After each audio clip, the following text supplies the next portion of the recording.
Como el miércoles casi me tocan todos los grupos, solamente no me toca el de control uno, no, el de control 2, pero todos los demás sí me tocan. Entonces yo creo que el miércoles 31, viendo la del teorema de muestreo, más o menos una indicación de lo que nos dice, cómo lo debemos de aplicar. Este viernes vamos a hacer la práctica de comprobación del teorema de muestreo. Les voy a poner algunos ejercicios donde vamos a estar variando la frecuencia, vamos a ver qué puntos obtenemos, vamos a guardar esos puntos en un archivo y de este viernes que viene en 8 aplicamos la de reconstrucción de la señal. Hoy empezamos a ver el concepto de retenedores. Hay un fundamento matemático que lo acompaña. Entonces, yo creo que el lunes de la siguiente semana, en una presentación, sí lo vemos. Son solamente retenedores de orden 1 y de orden 2. Una explicación geométrica, su fundamento matemático, cómo lo vemos desde el punto de vista de análisis matemático. Y el de este viernes que viene en 8, hacemos la práctica de recuperación de señal. Los datos que obtengamos este viernes los vamos a guardar en un archivo y después los vamos a jalar con MATLAB y meterles o aplicarles el retenedor para tener la reconstrucción de la señal, ¿no? Y determinar si es importante o no importante y qué influencia tiene precisamente el tipo de retenedor y la frecuencia de muestreo que se tenga sobre el sistema. Para después ya meternos a la discretización de la función de transferencia y empezar a trabajar con esos conceptos, ¿vale? De control, pero en el dominio discreto. ¿Sale, compañeros? Entonces, ¿qué vamos a ver el día de hoy? Solamente vamos a ver la parte de reconstrucción de la señal y la actividad correspondiente al tema de hoy. Reconstrucción de señales. ¿A qué nos referimos con la parte de reconstrucción? Si se acuerdan del diagrama de control discreto que habíamos presentado que habíamos estudiado en la presentación 2, no, en la presentación 1, hablábamos 3, 2, 1, sí, en la presentación 2, perdón, 2 o 1, no me acuerdo, creo que en la 2, habíamos hablado de que la señal de retroalimentación que tenemos en un lazo de control de forma continua pasaba a la etapa de primero discretización y luego digitalización para tener una trama digital como entrada a lo que era el controlador digital que vamos a estar trabajando. Una vez que tenemos esa señal, el controlador aplica los modos de control correspondientes, la sintonización que se hizo y nos responde con la acción de control indicada de forma digital. Se pasa por un discretizador y del discretizador pasa a un retenedor para convertirla, o sí, para convertirla de una forma discreta a una forma analógica, ¿no? Una forma analógica medio cuadrada, dependiendo del orden del retenedor que se ocupe, pero a final de cuentas es una señal analógica, ¿no? Que es la que se aplica al actuador. Entonces, a eso nos referimos con el proceso de reconstrucción de señales. Cuando ustedes están, por ejemplo, en el campo de comunicaciones y electrónica, la prueba de audio que se hace a muchos de los aparatos es precisamente la reproducción o la reconstrucción de la señal en función del patrón de entrada que se está teniendo. Entonces se prueba el sistema, se ve cómo está discretizando, cómo está reteniendo y cómo se está reconstruyendo la señal, ¿no? Ahí es cuando hacen muchos ajustes a la voz, por ejemplo, de los artistas, que no cantan lo que deben de cantar, pues les echan una ayudadita, porque la señal ya digitalizada me permite hacer muchos cambios. Y ya cuando la voy a obtener de nuevo, la voy a recuperar con el retenedor, ya puedo obtener información modificada del patrón original o de la señal original, ¿no? Entonces, hoy vamos a hablar acerca de ese concepto de reconstrucción. Consiste bueno, proceso de muestreo. Consiste en tomar el valor de una señal analógica en determinados instantes de acuerdo con la señal de reloj TM, es decir, se realiza un muestreo de tipo uniforme. Este fue el primer concepto que vimos en la presentación pasada, cuando empezamos a hablar del proceso de muestreo. Tenemos que hablar del proceso de muestreo y repasarlo, porque precisamente la reconstrucción es a partir de la señal que estamos discretizando. Habíamos comentado que nosotros teníamos una señal analógica. Esa señal analógica se veía influida por una señal de impulsos que tenía cierto periodo, y al hacer la convolución de las dos señales o la relación de las dos señales, íbamos a obtener lo que era nuestra señal de tipo discretizada, ¿no? Es decir, solamente vamos a tener flancos que nos representen la magnitud de la señal analógica en el instante en el cual se tomó la muestra, y espaciados a un periodo, a un periodo continuo, un periodo normalizado, ¿no? Un periodo que se va a estar repitiendo para cada una de esas señales. Hablamos de algunos tipos de señales de reloj, algunas frecuencias, algunos tipos de frecuencias y cómo los estamos manejando. Eso fue lo que vimos la presentación pasada. Ahora, el objetivo es que a partir de esa señal que tenemos discretizada, nosotros aplicamos una operación que nos permita reconstruir la señal original o la señal analógica original y que sea lo más apegada a esa señal, ¿no? Que con la información o los puntos de muestreo podemos reconstruir la señal que originalmente teníamos, ¿no? Ese proceso ya lo han manejado ustedes cuando vieron el concepto de interpolación de puntos, desde el punto de vista de métodos numéricos o desde el punto de vista matemático. Dábamos una serie de puntos y nosotros podíamos a completar o podíamos establecer más o menos la ecuación.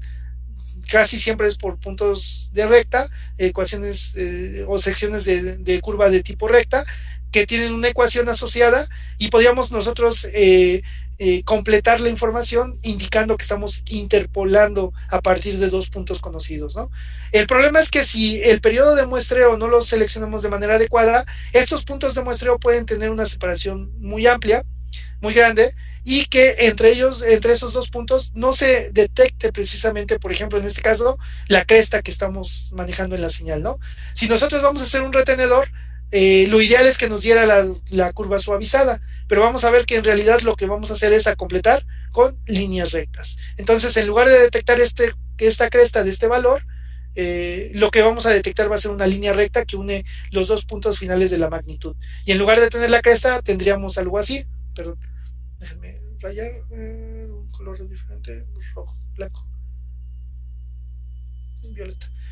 Tendríamos vamos a tener una línea que una los dos puntos discretos, pero no imagínense que es una línea recta, de esa manera, ¿no? Una línea recta en lugar de detectar lo que es la cresta. Por eso es muy importante seleccionar de forma correcta lo que es el periodo de muestreo. Mientras más amplio el periodo de muestreo, más pérdida de información va a haber. Mientras más corto el periodo de muestreo, aquí tengo la herramienta. Mientras más corto el periodo de muestreo, mayor definición de los datos, pero también mayor uso de memoria. Y ese es uno de los detalles, ¿no? No todos los dispositivos traen la memoria suficiente para poderlo a trabajar, ¿no? Entonces, en un inicio podríamos ocupar el concepto de interpolación de puntos con las magnitudes, y yo podría ir generando la curva con el punto inicial, punto final, y ir recuperando lo que es nuestra curva original con tramos de línea recta, y entonces me quedaría más o menos como la línea morada que estoy dibujando ahorita, que no es tan próxima, pero bueno, tiene más o menos la misma tendencia o el mismo comportamiento que mi señal original, ¿no? Que mi señal real. Es lo que vamos a ver, cuáles son los retenedores que se recomiendan, hasta qué orden se recomienda y por qué se recomiendan esos retenedores más adelante, ¿vale? Sí queda claro el concepto de reconstrucción a partir de la señal de discretización y que se puede hacer por métodos de interpolación. Ya puede ser por método de interpolación de ecuación de primer orden o ecuación o polinomio de segundo orden, ¿no? Polinomio de primer orden o polinomio de segundo orden. Denle una repasada a esa parte de interpolación, se ocupa mucho interpolación y extrapolación. Yo manejo ¿cómo se llama el de métodos numéricos? El que ocupa Flowers, de seguro les dio métodos numéricos, el buen Armando Flores. El Chapra de métodos numéricos. Me gusta ese libro, le entiendo al libro, por eso me gusta, y trae muchos programas en MATLAB, entonces pueden ocuparlos ahí para comprobar directamente el algoritmo y ocupar ese algoritmo para hacer las interpolaciones que ya nos da por default, ¿vale? ¿Problemas, compañeros? ¿Todo bien? Sale. Ok. Bueno,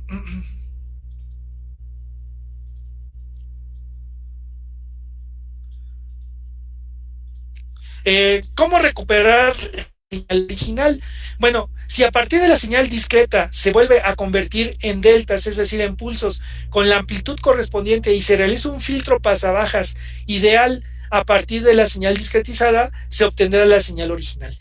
Una de las formas de empezar a trabajarlo es idealizando los procesos, idealizando las señales, y si consideramos eso, entonces los filtros nos pueden servir para hacer sistemas de recuperación. En muchos casos, básicamente el filtro es el rechazador del ruido que compone al sistema, y por eso se aplica precisamente también para la reconstrucción del mismo. Yo tengo la función que me va a permitir la convolución de la señal real, de la señal original analógica y de la señal de pulsos que estoy generando. voy a obtener lo que es la señal discretizada y un proceso de comprobación que la frecuencia que estoy ocupando para discretizar es correcta, meter inmediatamente lo que es el filtro pasabajas o el retenedor, que más adelante vamos a ver si hay diferencia entre esos dos o no, un módulo que me permita hacer precisamente la recuperación o el a completar la información para regresar a la señal original, ¿no? Esta señal original ya es una señal recuperada, por eso le ponemos XR de T. No es la original, pero debe de ser muy próxima a la original. Mientras yo tenga menor error entre una y otra, quiere decir que mi sistema es más óptimo. Uno de los procesos de optimización de señales de lazos de control o de resultados es precisamente también el efecto de la interpolación de señales a través de puntos definidos, ¿no? Y mientras más alto el orden del polinomio, mayor resultado, pero mayor tiempo de solución del polinomio nos lleva. Y eso en tiempo real, si queremos estar recuperando señales y comprobando que son correctas, pues mientras más alto, mayor exactitud, pero mayor tiempo de cómputo nos puede llevar precisamente a retardos en la parte de respuesta del mismo, ¿no? De manera que yo puedo obtener una señal discretizada a partir de los puntos que estoy determinando por la frecuencia y sobre esa puedo recuperar a partir del filtro la señal suavizada original que originalmente estoy alimentando, ¿no? Es una prueba que se tiene, es lo que vamos a hacer la práctica del próximo viernes. Les voy a dar dos patrones, les voy a estar cambiando datos tanto en la parte de la entrada como en la parte del tren de pulsos y ustedes van a tener que estar revisando si la información que voy a obtener nos va a servir para dentro de 8 días meter el concepto del retenedor, ¿vale? Bueno, una vez que hago eso, yo puedo determinar a través del filtro pasabajas cuál es el ancho del periodo que estoy manejando en la señal y en función de la magnitud que tengo, aplicarla para recuperar mi señal de forma directa, ¿no? Y entonces a partir de las magnitudes que tengo de cada una de las muestras, tratar de recuperar la señal lo más pegada a la realidad o a la señal original correspondiente, ¿vale? Ok. Aunque esta forma de reconstruir la señal original, perdón, no se corresponde con la realidad y existen otras formas o procedimientos de recuperar las señales que corresponden más con lo encontrado en la práctica. Es una sugerencia que dan algunas bibliografías, recomiendan manejar lo que son filtros pasabajas, pero acuérdense que cuando ustedes arman un filtro pasabajas en control 2, ¿con qué elementos lo armaron? Cuando hicieron sus compensadores y todo eso, ¿con qué elementos electrónicos armaron ese filtro, compañeros? O ese compensador. ¿Perdón? Es una red RC, puede ser un circuito RC con elementos pasivos eléctricos, pero si queremos meter, por ejemplo, una resistencia y un capacitor que nos den calculados en un integrado, pues va a estar difícil, ¿no? Entonces, cuando ustedes programan un integrado, ¿cuál es el otro elemento o cuál otra función electrónica nos permite programarlo, nos permite meterlo, por ejemplo, en un FPGA? El principio de que el del OPAM, ¿no? Por eso hacen mucho énfasis en la parte del OPAM, en la parte de control digital o en la parte de electrónica analógica. Por eso todavía se le sigue dando OPAM, porque ese principio de funcionamiento del OPAM se aplica para muchos conceptos de programación. Entonces yo puedo generar el programa que me emule la función de un OPAM. El problema es que el OPAM trae como condicionante una saturación y una frecuencia de corte de forma directa, ¿no? Y si yo armo físicamente el circuito del retenedor, sería con OPAMs.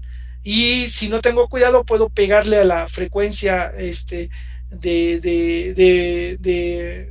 saturación del mismo OPAM y entonces puedo afectar lo que es el comportamiento del mismo, ¿no?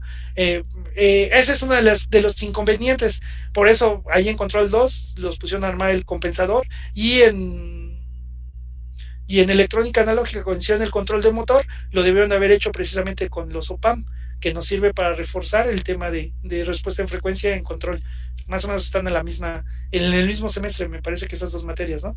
Control electrónica analógica se los dan en quinto, me parece, ¿no? Sí, electrónica operacional. Sí, ¿no? Y ahí les dan precisamente también el concepto de respuesta temporal y respuesta en frecuencia, porque se relaciona con el comportamiento del OPAM. Cuando me toca dar esa materia y estamos en presencial, llevan el proto, armamos las configuraciones del integrador, diferenciador, ganancia ganancia proporcional, y le empezamos a meter con el generador de señales, frecuencias, para ver cuál es la frecuencia de corte, bueno, señales a diferentes frecuencias, para ver cuál es la frecuencia de corte del OPAMP y en qué momento deja de funcionar. Y en el osciloscopio pues, se ve muy bien cómo las señales empiezan a amplificar o atenuar según estemos próximos de la frecuencia de corte, y cómo de repente se va perdiendo la función, porque ya llegamos a la saturación del OPAMP, ¿no? Es bien importante porque eso nos permite entender precisamente el funcionamiento de los retenedores, que ahorita vamos a platicar de ellos. Este método que acabamos de ver, perdón, con los filtros, es uno teórico y lo mencionan varios libros, pero el problema es que desde el inicio ya nos condiciona, ¿no? Es un filtro pasabajas ideal. Entonces, desde ahí ya, cuando queremos armarlo físicamente, pues ya el concepto no aplica, ¿no? Acuérdense que en un integrador funciona bien, bien armado, bien con su resistencia en retro de descarga del capacitor y el interruptor para evitar saturación del mismo amplificador operacional. Solamente tiene una frecuencia de corte, donde ya podemos detectar que empezó a atenuar, y tenemos la frecuencia de una década atrás, la frecuencia de corte, a la frecuencia de corte máxima, que nos indica que ya es cuando se pierde la ganancia máxima y empieza a caer en declive la ganancia del operacional. Todavía tenemos ganancia, pero ya va siendo menor, ¿no? Hasta llegar a la frecuencia de corte donde ya no tenemos señal, y entonces podemos, en lugar de tener una ganancia, estamos atenuando la función. Esa práctica está bien padre. Pueden armarla con los simuladores. Ármense un integrador, ármense un derivador. Chequen el libro Noel Forcada de operacionales. Ese no está tan bueno. Da una idea general, pero chequense el libro el de Bam Bam, no, Bam Bankerburg, no. Ay, ¿cómo se llama este libro? Bam Bankerburg. Lo tengo yo en copias porque no lo he podido comprar. Opams Van Barkenburg. Creo que es Van Barkenburg. Déjenme buscarlo y les pongo la referencia, pero búsquense ese libro y armen los circuitos que les marca ahí con el simulador. Con el simulador les deja ver el efecto. Y ya si pueden ustedes armarlo físicamente, van a ver que es bastante ilustrativo y da otra dimensión, ¿no? Cuando ya empezamos a ver ahí las ondas y ver cómo se comporta y cómo afectan los valores, los componentes, ya entendemos qué es lo que pasa básicamente con las funciones de control. Les busco el libro, no me acuerdo cómo se llama, pero es un librote así grandote de operacionales. El Forcada está bien para que entiendan las configuraciones básicas. Creo que ese es el que les dan por default, ¿no? En electrónica analógica. ¿O cuál les recomendaban para electrónica analógica? ¿No se acuerdan? No, Del MIR. No lo ubico, el de MIR. ¿Y si hablaba de circuitos de control con operacionales? ¿O solamente les daba general filtros?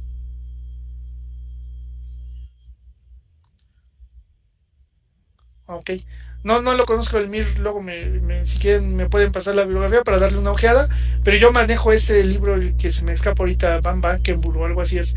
Lo busco ahorita, lo tengo allá abajo en el librero, y les dejo en la publicación cuál es el libro para que lo chequen. Ese está bueno y está muy enfocado a la parte de control, no solamente a comunicaciones electrónicas, no solamente habla de filtros, sino habla de las características de las configuraciones para aplicarlos a lazos de control y evitar los efectos no lineales de saturación y demás en los operacionales, ¿no? Calcular bien frecuencias de corte y todo eso. Ese me gustó mucho, pero bueno, lo platicamos.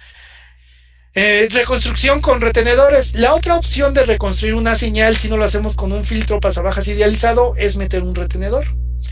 La forma práctica de construir una señal analógica a partir de una señal discreta es aplicando retenedores. Los retenedores pueden ser de distintos tipos, desde los de orden cero hasta los de orden superior, teniendo cada uno su pro y su contra. Más adelante en el curso se analizarán cuantitativamente. En este momento solamente vamos a buscar la función como tal. La siguiente semana empezamos a hablar del cálculo de los retenedores y la forma en la que trabajan, para tener el soporte y hacer precisamente la práctica en MATLAB que nos demuestre la forma de retenedor. ¿Sale? ¿Cuál es la función del retenedor? Bueno, una forma sencilla de recuperar una señal muestreada consiste en crear una señal continua que mantenga su valor constante en el intervalo de tiempo entre muestra y muestra. ¿Qué es lo que hice con la señal que dibujé de forma morada? Hagan de cuenta, yo tengo ya mi señal discretizada. Esta ya es la señal que pasó por de la continua y la relación que tengo, la convolución que tengo con el tren de pulsos, y obtengo esta señal discretizada. Ahora, esa señal discretizada le voy a aplicar lo que es un circuito retenedor, de manera que la señal que voy a obtener no va a ser exactamente la señal analógica suavizada, sino va a ser una señal más que suavizada, es como una señal de tipo digital, ¿no? Que me da por magnitudes o por escalones. ¿Por qué me va a estar dando estas magnitudes o estos escalones? Porque si se fijan, lo que voy a hacer es completar la información que no tengo o la información faltante con escalones de voltaje. Es decir, hace ratito lo que yo hice fue un ejemplo en el cual aplicaba el concepto ¿cómo se llama? De interpolación. Pero en realidad lo que hacemos con un circuito retenedor es, vas a iniciar en este punto, ok, ese punto se va a mantener ese nivel de voltaje hasta que tú llegues al siguiente, al siguiente valor de tu muestreo. Para el siguiente pulso, entonces, ¿cómo quedaría? Llegaría hasta el punto en el cual tengo el valor de voltaje sostenido y después tendría que hacer la caída de la señal de esta manera, ¿no? Y de ahí voy a retener ese nivel de voltaje y llegando al siguiente patrón tendría que poner o subir al nivel de magnitud pedido, mantendría ese nivel de magnitud, lo sostendría hasta el siguiente nivel, y en el siguiente nivel bajo a la magnitud solicitada, me mantengo en ese nivel de voltaje y llegando al siguiente muestra caigo a la magnitud que me está pidiendo, ¿no? Y ese sería el siguiente nivel de voltaje que tendría que mantener para la siguiente muestra, ya sea que tuviera el mismo valor de magnitud o tuviera que subir. Entonces, fíjense que la recuperación a partir de retenedores consiste en mantener el último nivel de voltaje hasta la siguiente muestra y el cambio de magnitud en la misma. Por eso nos da una señal de tipo así como escalonada, no nos da una señal de tipo suavizada. ¿Qué tan diferente va a ser el escalonamiento? Si se acuerdan del método de interpolación o de los métodos de integración a través de métodos numéricos, van a ver que es precisamente lo que se está ocupando, ¿no? El método del trapecio, y conforme se va modificando el método de trapecio es porque vamos modificando el polinomio de interpolación que hay entre cada uno de los puntos. Entonces, básicamente se basa en los métodos de integración y los métodos de interpolación que se vieron en métodos numéricos, la parte del retenedor de circuitos, ¿no? La parte del retenedor de señales. ¿Sí me di a entender, compañeros? ¿Más o menos? Ok. Vale. Por eso la importancia de la clase esa que les da el buen Flowers, ¿no? De métodos numéricos es bien importante en esa parte de computación, se maneja para varias cosas. Bueno, quedaría de esa manera. ¿Qué otra cosa importante? Ok. A partir de la señal muestreada, bueno, reconstrucción a partir de la señal muestreada que corresponde en deltas de diferentes amplitudes, se pasa por un sistema lineal e invariante, cuya respuesta al impulso es el siguiente. Es decir, ya que tengo yo mi retenedor, voy a aplicar precisamente la función pulso, la cual me va a permitir que se obtendrá una señal recuperada del siguiente tipo. Me va a permitir mantener la magnitud de muestra a muestra y solamente cambiar hasta llegar a la nueva magnitud de la muestra subsecuente, ¿no? De la muestra que tengo en el tren de pulsos que estoy manejando. La justificación es que yo estoy alimentando precisamente señales de tipo escaloneada. Entonces eso me implica que la magnitud se va a mantener entre los periodos que se tengan de cambio de punto a punto en cada una de las muestras que se están tomando. Fíjense que si nosotros desde la discretización de la señal no consideramos bien la frecuencia, lo que nos va a llevar a que estos valores se mantengan durante más tiempo. Por ejemplo, si mi primera muestra es en este punto y mi segunda muestra es hasta acá, entonces yo lo más probable es que haga la recuperación de la señal con una señal de este tipo o con una curva de este tipo de aquí, y lo mantendría constante hasta el siguiente punto, ¿no? Entonces, yo plantearía ese tipo de recuperación, pero porque el periodo de la muestra que tomé es muy amplio. Por lo tanto, perdería esta parte de información que tengo en la curva, y esa parte de la información puede ser un pico muy alto que me lleve a que la protección que yo estoy calculando no sea la correcta y que me lleve precisamente a tener problemas de funcionamiento en el mismo, ¿no? Entonces, sí es trascendental que manejen bien la parte de determinación de frecuencia, porque de ahí va a depender todo lo de tratamiento de la señal, ¿sale? Y lo que se ocupa principalmente para los retenedores es este tipo de señales. En un inicio, para retenedores de orden cero, si según modificamos este tipo de señal, va a ser el orden del retenedor. Y mientras de más alto orden, la función matemática va a estar más apegada a la realidad, por lo tanto va a ser más suavizada y no va a ser tan escalonada la respuesta que vamos a obtener, ¿no? Pero mientras más alto orden, mayor tiempo de programación, y no se justifica el tiempo de programación o el retardo que nos da con la información que vamos a obtener, ¿no? Entonces, por lo regular son de primero y segundo orden lo que vamos a estar viendo. Incluso el temario marca primero y segundo orden, ya los de orden más alto no tienen tanta aplicación, ¿sale? Y fíjense, recuperando la señal, si yo monto sobre la misma señal lo que son las muestras y los valores de magnitud de las muestras, pues puedo ir viendo cómo se sostiene la magnitud del punto anterior o de la muestra anterior al que estoy analizando. Y ahí me la voy a llevar para hacer la reconstrucción de mi señal. La señal recuperada en un punto y mantener el nivel obtenido durante el periodo de tiempo correspondiente al tiempo de muestreo. Esto se corresponde se corresponde más con las aplicaciones prácticas reales, ¿no? Entonces los circuitos para la parte de retenedores es el medio de funcionamiento del mismo. Una forma de interpretarlo es tener la señal analógica original, combinarla a través del procedimiento de convolución con la señal en pulsos, la señal pulsante a frecuencia constante o a periodo constante, obtener nuestra señal discretizada y a partir de esa señal discretizada aplicar el concepto del retenedor, ¿no? Es decir, a partir de la señal ya discretizada vamos a aplicar el circuito retenedor, y ese circuito retenedor tendrá como resultado tratar de aproximar la señal reconstruida a la señal original. Mientras más próxima esté a la señal original, quiere decir que el retenedor o el circuito de retenedor y el proceso de discretización ha sido correcto. Una forma de hacerlo es meter retenedores de orden cero, y los retenedores de orden cero se caracterizan por tener precisamente señales de tipo escalón, los cuales me van a tener como función mantener el nivel de voltaje correspondiente a la magnitud del punto discretizado al cual se aplican durante el periodo de muestreo establecido, de manera que la señal que puedo obtener con este tipo de señales, con este tipo de retenedores, es una aproximación a la señal original de forma cuadriculada, ¿no?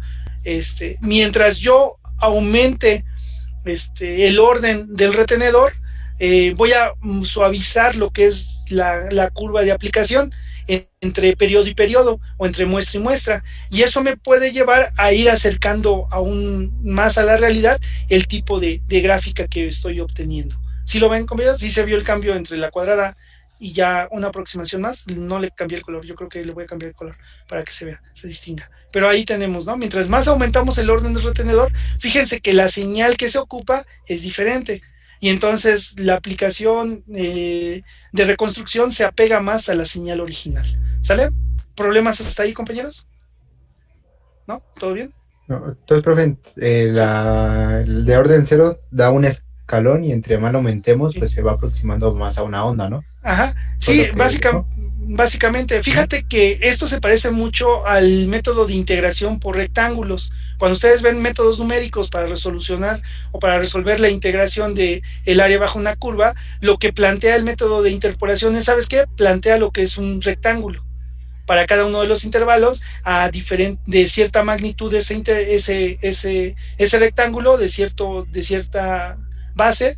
Y para nosotros en control discreto, esa base pues es el periodo de muestreo que se está estableciendo. Entonces fíjate, aquí genero un rectángulo, pero no voy a tener el valor exacto, ¿no? Porque esta área que tengo aquí, que estoy señalando ahorita, déjame ponerla, esa área que estoy manejando, van a ser valores que el método de aproximación por rectángulos está implícito el error que voy a estar manejando. Fíjate, aquí es no tomar en cuenta esas áreas, y aquí lo que estoy haciendo es agregar de más estas áreas, porque mi curva va hacia abajo y yo tengo toda esta área, todo ese valor lo estoy considerando como que pertenece a la curva, y no es cierto.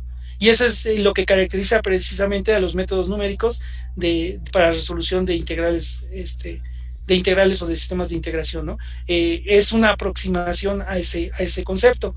Por lo tanto, si yo cambio el polinomio que me describe a la función que estoy ocupando para acercarme a la curva, y en lugar de tener un polinomio divido a la mitad el rectángulo y pongo una función triangular, quiere decir que voy a estar más cercano a los intervalos reales del sistema, y entonces la curva que lo describa va a ser mucho más suave y más aproximada a la realidad, compañero, ¿sí? Por ejemplo, si yo aumento el orden, es mejor usar un retenedor más de mayor orden, ¿no? Para que sí, dé eso. Sí, la idea es que sí, mientras más alto el orden, más próximo a la línea, pero mientras más alto el orden, más complicada la función que vas a manejar con la computadora. Y cuando tú metes un polinomio para hacer la interpolación, mientras más alto el polinomio que tienes que resolver, más tiempo de cómputo manejas. Entonces imagínate que estás haciendo la toma, la acción de control con un controlador, con un controlador discreto o un PLC de gama baja que tiene que discretizar y que se ve afectado por la frecuencia, que casi eso ya no hay.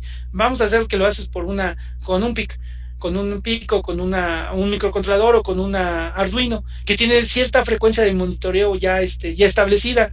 Si tu proceso cambia demasiado rápido, cuando tú estés tomando la señal y estés haciendo la acción correctiva, a lo mejor tú estás en este punto, pero el proceso ya está hasta acá. ¿Por qué? Porque la velocidad de cómputo que ocupaste o el tiempo de cómputo que ocupaste para resolver y tomar la acción correspondiente fue demasiado, porque el polinomio fue de alto orden. Entonces el resultado que vas a obtener va a ir desfasado con la señal real, y por lo tanto la acción que vayas a tomar ya no va a ser la adecuada para la condición que se está presentando. No sé si me doy a entender, compañero. Desde el punto de vista teórico, mientras más alto el orden, mejor. Desde el punto de vista de implementación práctica, mientras más alto el orden, mayor retardo vas a tener, y por lo tanto tu acción ya no puede ser la adecuada a la hora de aplicarla. ¿Sí me doy a entender, compañero? Sí, ya. Ese es el problema, ¿no? Si no tuviéramos problemas con la computadora y lo pudiéramos resolver instantáneo, pues trataríamos de manejar no un retenedor de orden 1, sino un retenedor de alto orden que nos dé información más apegada a la realidad, para que nos dé la forma de curva más suavizada. Sin embargo, el efecto del retenedor nos va a llevar precisamente retardos de tiempo de cómputo, y muchas veces la calidad de la señal o la ganancia de la información que podemos obtener al tener un retenedor de alto orden no va a ser muy diferente a la que se puede obtener con un retenedor de orden 1, o incluso con el retenedor de orden 0 y los errores que pueden ir implícitos. A lo mejor el sistema no va a haber gran diferencia, ¿no? Entonces muchas veces, si ustedes revisan la bibliografía, van a ver que el retenedor de orden 1 es el de más alto orden que se maneja y que se implementa. También depende mucho de la calidad del proceso y de la aplicación, ¿no? Para nosotros en control, pues va a ser la acción de control hacia uno de los actuadores. Para la parte de comunicaciones y electrónica, en el manejo de señales y calidad de señales, esto se ve afectado con la fidelidad de la señal. Y ahí a lo mejor por la aplicación sí conviene tener un retenedor de alto orden, pero porque la respuesta que voy a obtener es el tratamiento de una señal de audio, una señal que no va a tener un impacto en tiempo real sobre una acción de control que queremos aplicar. Por eso en aplicaciones de acústica sí se manejan retenedores de mayor orden, pero para la parte de control nos implica un retardo en la aplicación por el tiempo de cómputo. Entonces, por lo regular, para la parte de control de orden 1 a orden 0 son los que aplicamos. ¿De acuerdo? Ok. Bueno, sería la parte del análisis cualitativo de los retenedores. Nos falta la parte del análisis cuantitativo para poder hacer precisamente la práctica. El próximo viernes analizamos el concepto del teorema de frecuencias. Capturamos esos datos, los mandamos a un archivo, desde MATLAB los mandamos a un archivo de Excel o un archivo M, y de este viernes que viene en 8 aplicamos el retenedor, ya que habíamos visto la teoría de cálculo, con esas mismas señales y comparamos a ver qué tan efectivos fuimos al seleccionar precisamente el periodo de discretización de la señal, ¿vale? Ok, compañeros. Para esta parte necesito la siguiente actividad o tarea. Van a buscar el concepto y el método para obtener las ecuaciones de diferencias. Es decir, cómo tengo una ecuación continua y cómo puedo obtener de una ecuación continua una ecuación en diferencias, que es lo primero que vamos a requerir para empezar a meternos a la función de transferencia discretizada. Y segundo, método de la transformada para solución de las ecuaciones de diferencias. Van a tener que buscar el método de la transformada Z, porque es la transformada que se aplica. Ya tengo mi ecuación en diferencias, o en sumatorias que les llaman también, y esa ecuación en diferencias es como si tuviera una ecuación diferencial en el tiempo. Si yo voy a ocupar la solución de la ecuación diferencial en el tiempo, aplico transformada de Laplace. En el caso de las ecuaciones en diferencias, aplico la transformada Z. ¿Por qué? Porque me da la misma característica que la transformada de Laplace. Si ustedes a una ecuación diferencial le aplican transformada de Laplace, ¿qué obtienen como ecuación, compañeros? Una ecuación algebraica. Una ecuación algebraica. Aquí pasa exactamente lo mismo. De la ecuación de diferencias, aplicando transformada Z, obtenemos la ecuación algebraica en diferencias. Entonces hay que ver ese método, ¿no? Entonces, con que se traigan un ejemplo, lo entiendan, un ejemplo sencillito, ya es más que suficiente, ¿vale? Voy a subir la aplicación para... no cambié la fecha. Voy a subir la aplicación para que la tarea para que lo puedan agregar ahí, va a ser para la siguiente semana, para el próximo lunes, y para que ya lo tengan, ¿no? Entonces el siguiente tema va a ser ecuaciones de diferencias y función de transferencia de sistemas discretos. Voy a incluir ahí el concepto de retenedor. Entonces vemos retenedor, vemos ecuaciones de diferencias y entramos al concepto de función de transferencias de sistemas discretos. Para que el primer parcial nos caiga y nos estemos analizando la respuesta del sistema discretizado ante señales de tipo discretas, ¿vale? Que sería el equivalente a la respuesta temporal en sistemas de primer orden y segundo orden en teoría de control clásico. Ok, compañeros, si no tienen dudas, es todo por el día de hoy. Gracias, nos vemos